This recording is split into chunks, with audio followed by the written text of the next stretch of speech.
My name is Sophia. I'm 32, and, until recently, I thought I was living the dream, a cozy suburban life with my husband, Matthew. Our whirlwind romance had been the stuff of fairy tales. I still remember our first date as if it were yesterday. You're different from anyone I've ever met, Matthew said, his eyes sparkling with sincerity. Well, I hope that's a good thing, I replied, blushing. Fast forward 3 years, and we were happily married, settled into our little slice of paradise. Everything seemed perfect, until it wasn't. It started with small things, feeling tired all the time, dizzy spells hitting me out of nowhere. At first, I brushed it off. Probably just stress, I told Matthew. But then I began losing weight, and not in a good way. My clothes hung off me like they belonged to someone else. I could see the concern etched on Matthew's face. Babe, maybe we should see a doctor, he suggested one morning as I struggled to get out of bed. Too exhausted to argue, I nodded. What followed was a frustrating parade of doctor's appointments. Each visit left me with the same empty reassurance. Mrs. Thompson, all your tests are normal. Matthew was by my side through every step, holding my hand and offering comforting words. We'll figure this out, he said. Then came dinner at Matthew's parents' house, a gathering I had been dreading. Harper, his picture-perfect mother, greeted us at the door, her scrutinizing eyes scanning me. Sophia, dear, she cooed, you're looking thin. Just under the weather, I replied with a forced smile. George, Matthew's father, barely glanced up from his phone. Hope it's nothing serious, he muttered. Amelia, Matthew's younger sister, was the only one who seemed genuinely concerned. Have you seen a specialist? She asked over dessert. I nodded, pushing food around my plate. Several. But no one can figure it out. That's when I noticed it, a fleeting glance between Matthew and his family. The atmosphere shifted, tension thick and oppressive. Harper's saccharine voice broke the silence. I'm sure it's nothing a little diet and exercise can't fix, she chirped. Have you tried yoga, dear? I bit my tongue, resisting the urge to snap back. Matthew squeezed my hand under the table, but it no longer felt reassuring. On the drive home, I stared out the window, unable to shake the feeling that something was wrong. You okay? Matthew asked, his eyes fixed on the road. Just tired, I lied.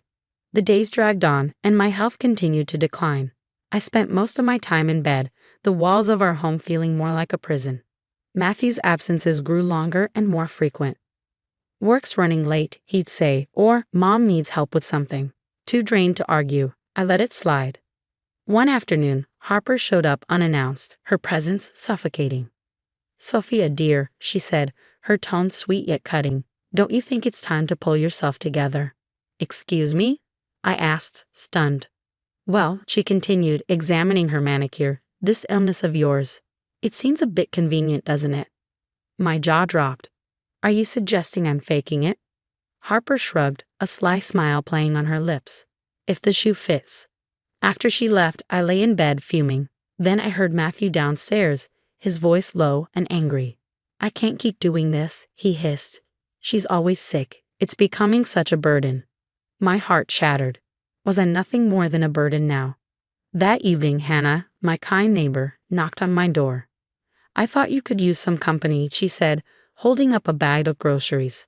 Hannah quickly became my lifeline, helping with errands and keeping me company. One day, she brought up her brother. Anthony's a toxicologist, she said. Maybe he could take a look at your case. Dr. Anthony Chen was unlike any doctor I'd met. He listened intently, his kind eyes serious. Sophia, he said after reviewing my symptoms, I'd like to run some comprehensive tests. I have a suspicion. Days later, his office called with the results. Hannah drove me there, holding my hand as I sat on edge. When Dr. Chen walked in, his face was grim. Sophia, he began, your tests show high levels of arsenic in your system. The words didn't register at first. Arsenic? But? How? Dr. Chen's voice softened. It appears you've been systematically poisoned. The floor seemed to vanish beneath me. Poisoned? By who? Suddenly, it all clicked. The tension at family dinners, Matthew's growing distance, his family's behavior, the illness that had stolen my life. The perfect husband. The perfect life. It had all been a lie. As Hannah hugged me, trying to offer comfort, I felt something shift inside. The shock and pain were still there, but beneath them, a spark of anger ignited. Someone had done this to me, and I wasn't going to sit idly by anymore. The truth hit me like a ton of bricks. I had to fight back. With newfound determination, I began searching the house while Matthew was away.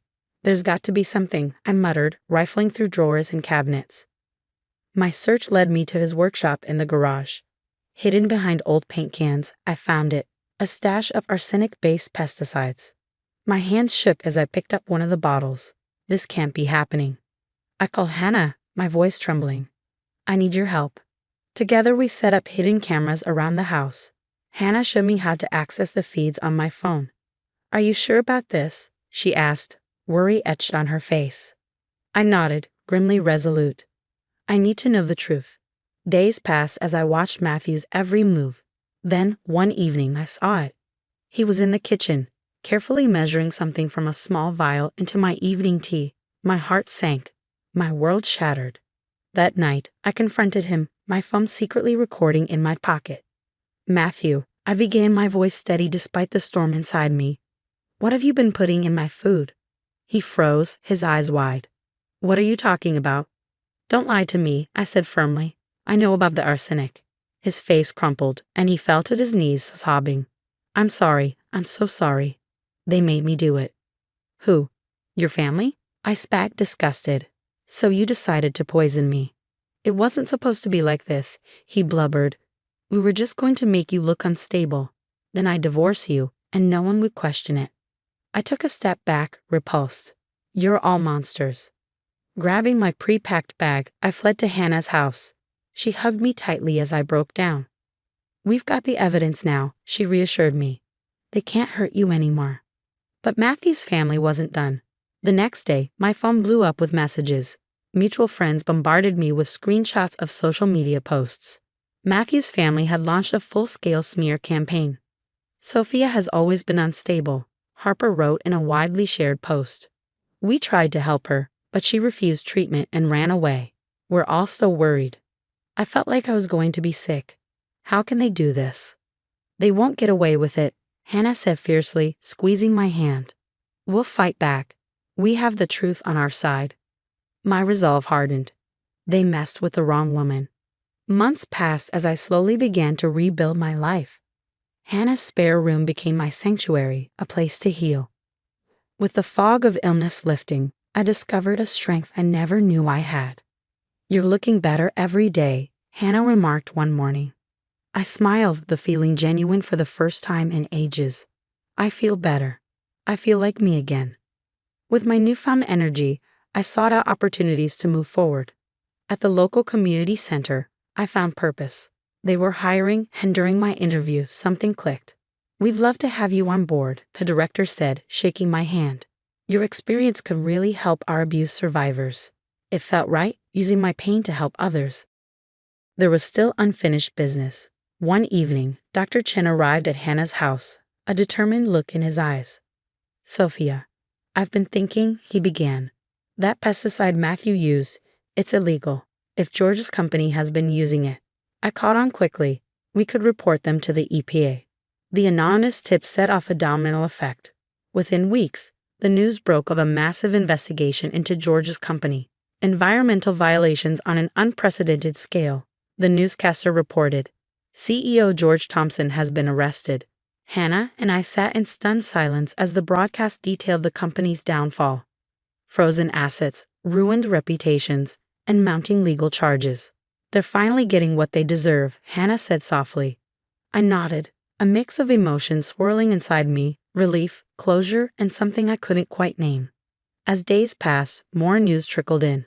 Matthew, now broke and desperate, had turned to gambling. He owes money to some dangerous people, a mutual friend confided. It's not looking good. Then came word about Harper. A stress-induced stroke had landed her in the hospital. When I heard the news, I thought I'd feel vindicated. Instead, I felt nothing. They were reaping what they had sown, and for once, I didn't have to lift a finger. One day, my phone buzzed with an unexpected name, Amelia.